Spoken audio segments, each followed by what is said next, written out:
Welcome to Childcare Conversations with Kate and Carrie.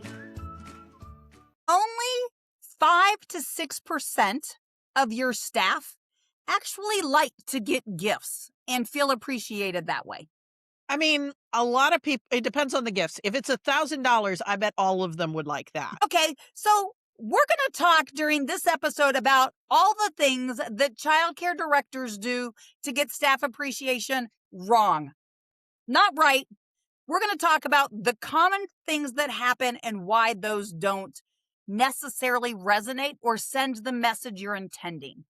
So thank you for joining us on Childcare Conversations. I'm Kate. And I'm Carrie. And we are going to talk today about getting you ready for Staff and Teacher Appreciation Week, which falls early May every year. And I love the fact that it kind of reminds me of things like holidays, even time changes, when people kind of forget that they're coming until they're here. And Week of the Young Child, which is almost here right now. So whether Teacher Appreciation Week, I think there's a School Administrator Day. We only get one day.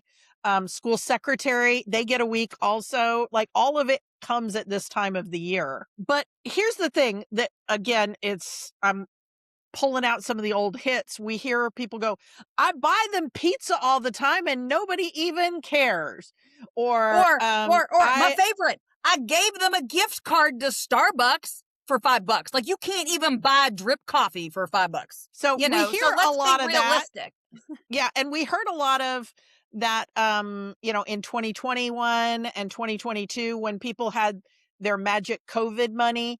And they were like, well, I rented a house at the beach, and then they all wanted to bring their significant others. And then some thought you had to be married and they wanted to bring their kids. And other people said, no kids. And it just seems like more work than I'm going to, why would I even bother trying to do something nice for my staff? They're just complaining about whether boyfriends and husbands and girlfriends and children can come. Well, let's start with the basics, right? So first of all, do you know how all of your staff like to be appreciated?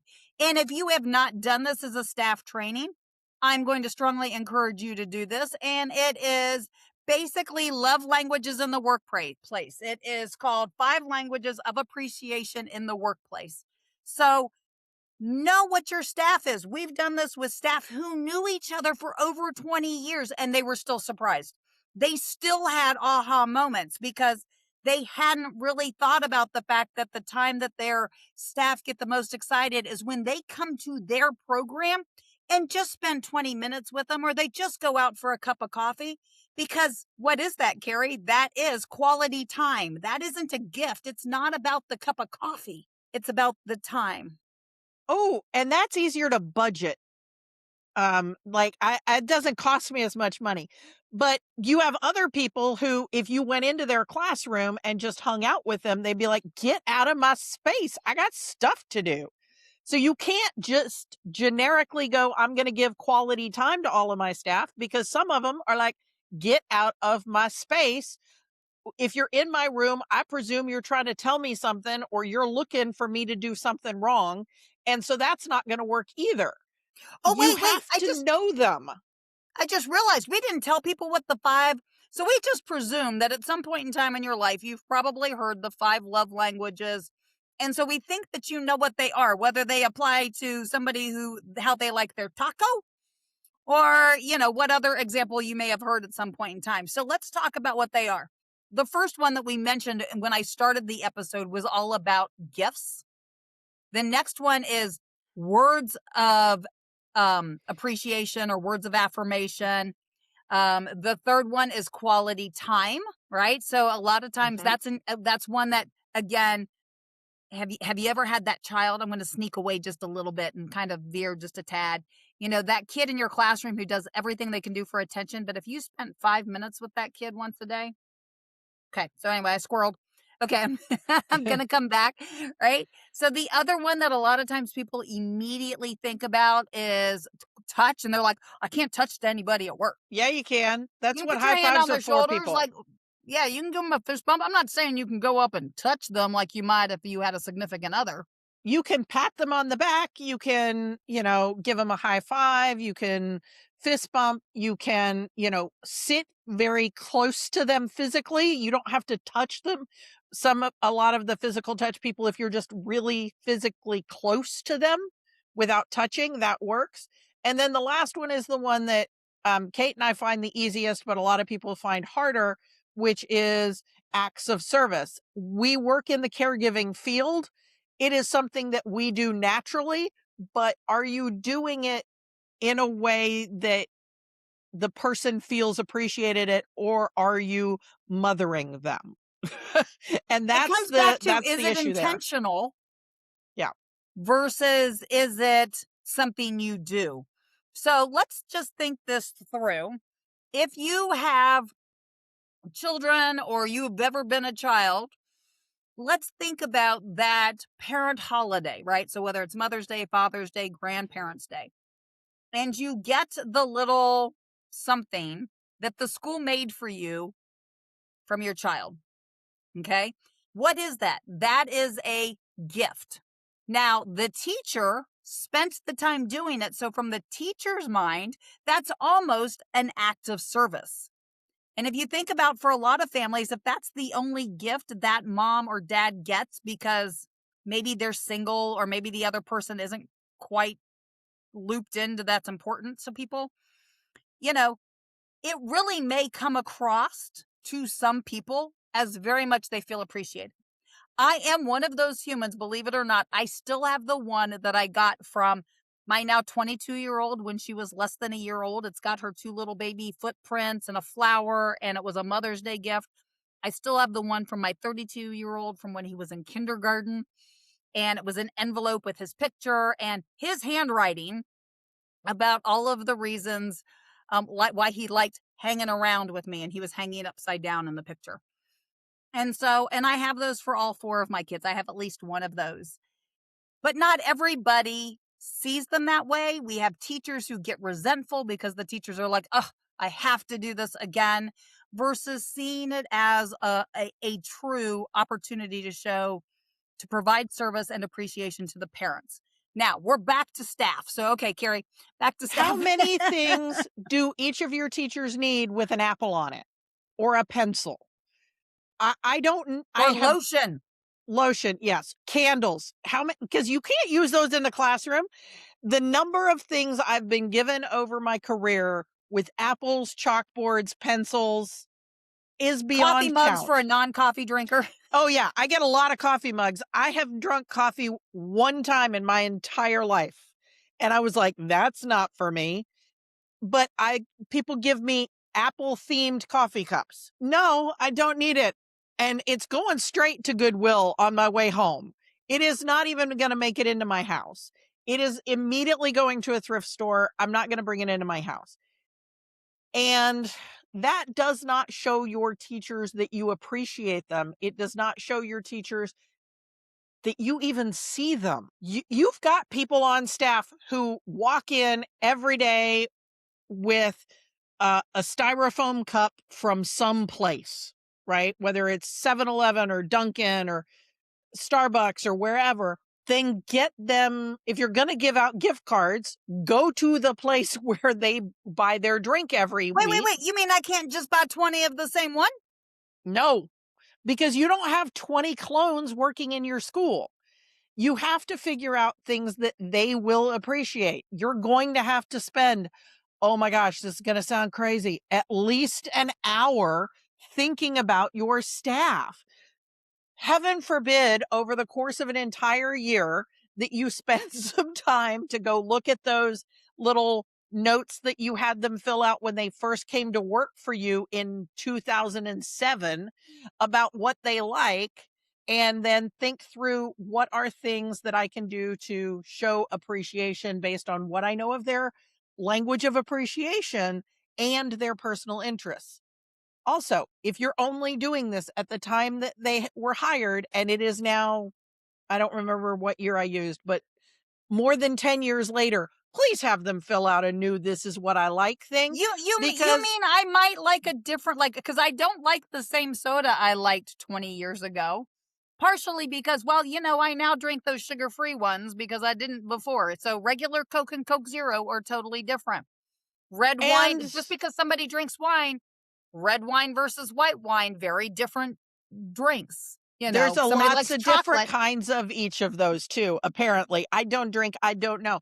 But and do you want to be giving what if you give one of your staff a bottle of wine, but the other person on staff drinks vodka, are you going to give them vodka? Like, and then you can only give booze to the people that are older. Like, I would prefer you not give out booze. I think that's I was just going to just be using that more as examples complicated. that a lot of times people go, oh, so and so drinks wine. And I am one of those people. I often get from parents and from other adult peers wine as a gift. And I do drink wine, but I drink sweet, sweet, sweet white wine. I will never drink a red wine, and don't drink most white wine. So I am really useless when it comes to trying to give me wine. Pretty limited margin. But if you know me well and you have bought that, I know you've paid attention to me.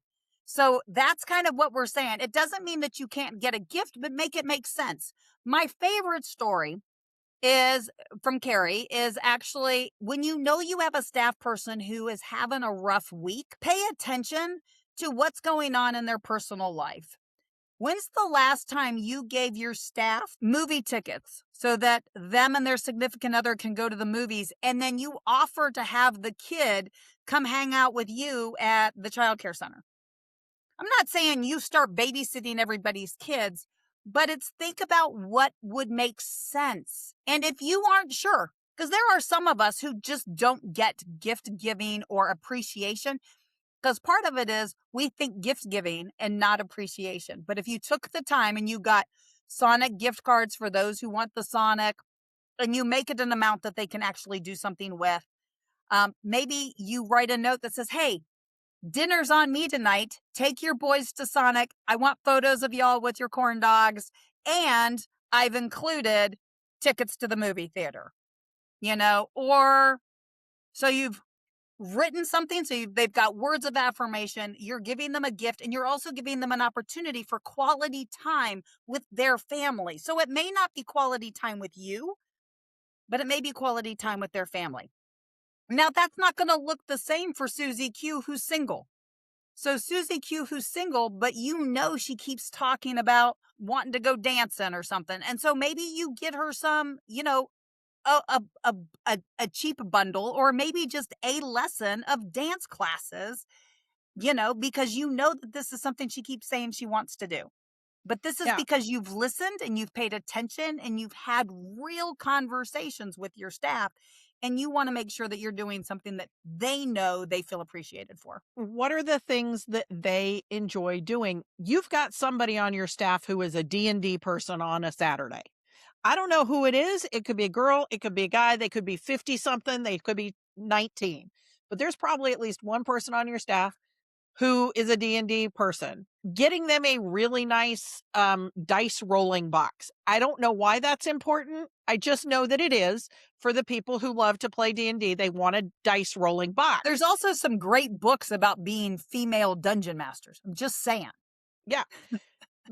I mean, are they, on the side, a watercolorist? Are they, what are the things they're interested in? If they're a watercolorist, I will tell you, get them some Arches paper. They will love you. You can get it in very small amounts. It's way more expensive than the average preschool teacher who dabbles in watercolor is going to spend on themselves. And you can get them 2 or 3 pieces, and it feels like a luxury to them. But again, it's not the gift so much as the knowing that they do watercolors on the side. I had one teacher who loved, like when kids graduated from her class, she made them applique t-shirts. And so getting a bundle of fat quarters of fabric that person can use to make those appliques. Again, it's I paid attention to you. I see you. And when you've got staff who are having a rough time in their personal life or in their classroom, go and tell them, I see that you're having a hard time. Do you want me to just sit here with you, or is there anything I can do to help? Okay. So one last thing I want you to remember, and here's one of the reasons why you can't do the one size fits all. Every single one of us have a diverse population in our program. They probably come from different faiths, different backgrounds, different cultures, and you probably got at least one guy. Wait, are you Please, saying for that the the schools are not full of minions? Are they not I'm full of just saying, minions? for the love of God, do not give the guy a gift certificate, I don't care how expensive it is, to the spa that he's going to end up giving to his wife or his significant other and be mad because you didn't think about them enough to get them something that makes sense for them. And yes, I am speaking from experience. I was the spouse who got the bitter gift. Well, but the same would be true, like, if you are giving out gifts around religious holidays and you've got people in your program who aren't of that religious faith or are of no religious faith. Well, Mother's Day and Father's Day, because you never know when you've got families where that's painful because of lots of other reasons, right? So my suggestion for you right now is you have got a month until the beginning of all those appreciation days in May. Right now, block on your calendar in the end of April time to plan and buy and execute appropriate appreciation time and product value gifts, thank you notes, whatever. I For think your you're staff. giving them too much time. I think they need to get it I think they need to do it earlier in April in case they realize that there's 3 people on staff that they don't know a hill of beans about. So they might need to do it earlier so that they can go have some conversations, get to know some of their staff. Absolutely. And then on the following week, starting May 1st, over those first 2 weeks of May, schedule an actual 20-minute conversation with every single staff person. And that is when you give them that appreciation, whatever it is. This should not be something that you do in front of everybody. Now, from a budget standpoint, be consistent because they're going to compare notes.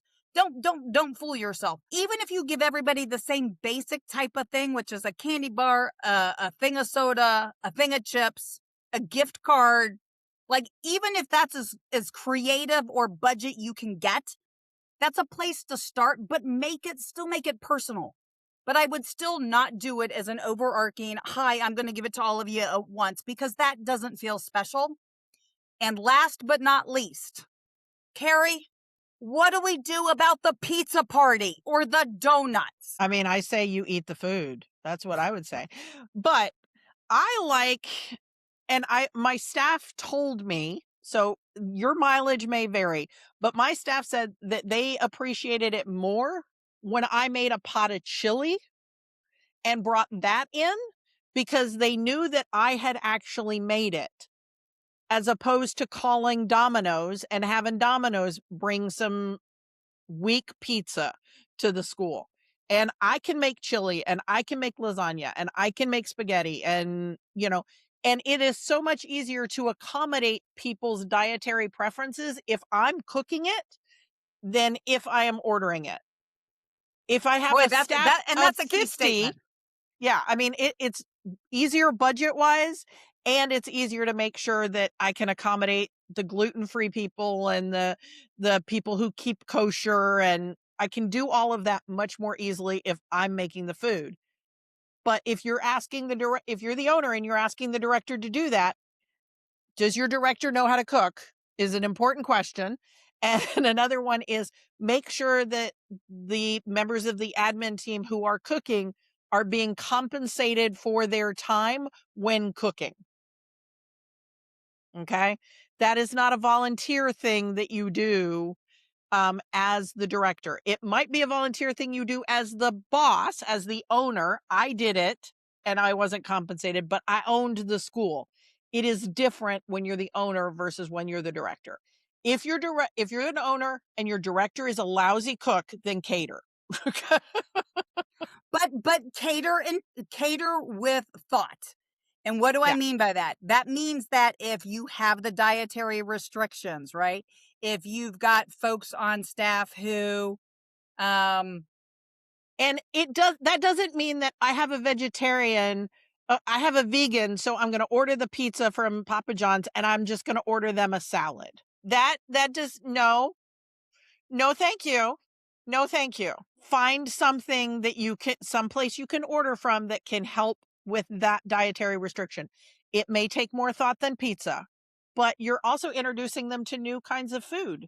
You know, Chinese places or Asian food restaurants are easier to find vegan and vegetarian options.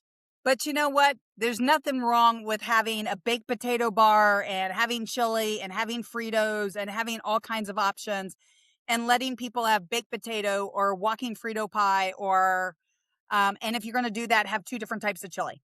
Okay, so on that, make sure that you go to childcareconversations.com. If you are a director and you are still trying to figure out what conferences to go to over the course of the rest of the year, download our field guide. We have put a lot of time and energy into kind of cultivating really good leadership programs over the course of the next 4 months, and we'd love for you to grab that and plan. So make sure you're looking into the July and August events because you probably need to plan for those. And we hope to see you soon, and we will talk to you in a couple of days. Thanks for tuning in. We love bringing you real talk and fresh insight from the world of early childhood education. Be sure to follow us on social media to stay connected and catch all of the latest episodes. And if you're planning a conference, training, or special event, Kate and Carrie would love to speak to your audience. You can learn more about their keynote sessions and workshops at kateandcarrie.com. If you learned something today, share the show and leave us a review below. We'll see you next time on Childcare Conversations.